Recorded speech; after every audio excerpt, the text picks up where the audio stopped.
Hello ladies and gentlemen, my name is Ty and today I want to talk about the future of Dying Light because believe it or not, we actually do know a little bit about what's next. So before Dying Light the Beast even launched, they were already confirming the next mainline game in the series and that yeah, it will eventually happen, so it's not a matter of if, it's a matter of when. We're now months later and thanks to PC Games Network, we now know about a job listing for a lead online game designer. It's on Techland's website currently and the description for it says it revolves around designing the framework and structure for a new experience in the Dying Light franchise. The job asks of you to lead teams through the conception and prototyping phases all the way up to post-launch support. It also mentions working on an in-game economy, and in general they want someone with a lot of knowledge of online, free-to-play, and the live service market, so yeah, take that for what you will. And the top level qualification is for senior level experience at game design for live service titles. And yes, PC Games Network did actually reach out to Techland for comment, and they declined, of course. Imagine they did actually respond to this sort of thing and just straight up confirmed that, yeah, we're working on a new online Dying Light game. There's our confirmation. But no, in all seriousness, there's a lot of possibilities about what this could be, as it could be something as small as some major additions to co-op or even like an additional game mode for the Beast. Bringing back the classic Be the Zombie mode with a whole new spin, like maybe we'll have a few new zombie types to unlock and play as. I actually wouldn't be surprised if they did start working on something like that for Dying Light the Beast, but realize how ambitious they can make it and so they spin it into a full-on new game, which is, well, exactly what happened with the Beast. And I don't want to read into it too much, but from their wording it does kinda sound like a completely new game, but of course, take it with a grain of salt. At the end of the day, we're just theorizing, that's all it is. I personally feel like and hope it's a new experiment, sort of like we saw with Dying Light Bad Blood back then, and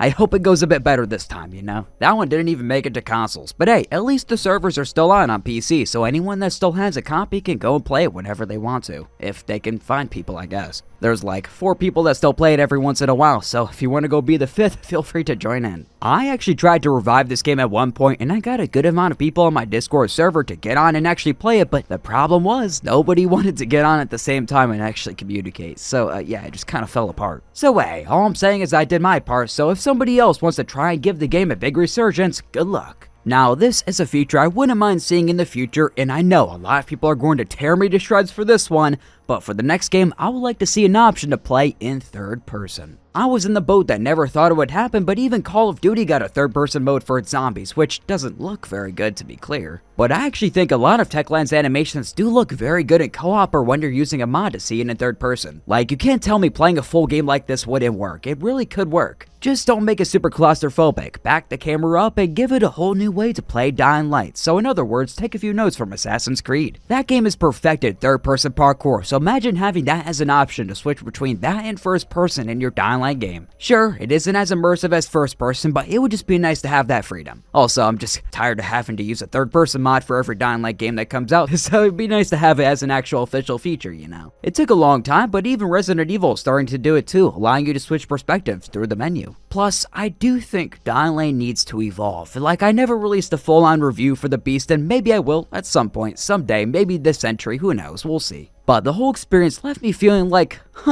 okay, that was alright. I wasn't going, holy shit, game of the year, my life is fulfilled, nor was I going, man, this shit stinks. I was right in the middle, just wanting more. More random encounters in the open world, more story set pieces on the scale of the windmill explosion from the second game. And I'll be blunt, I straight up doubt a live service Dying Light game could give me that sort of experience, but I am open-minded to what it could be. Now, it's never too late to upgrade your system and see the next Dying Light game to its fullest graphical potential, as this video is in partnership with Apex Gaming PCs. They wanted me to present to you 3 different pre-built PCs that you can customize on their website to your needs. They have a solid 2-year warranty on parts and a lifetime support warranty, starting with what is called Bronze, a nice entry-level PC with an RTX 3050 16GB DDR4, which is similar to the system I'm using right now, and it's more than enough. But if you want to push graphical fidelity even further, you may want to take a look at the Apex Streamer. This has an RTX 5060 Ti, 32GB of RAM, and is a great mid-level PC.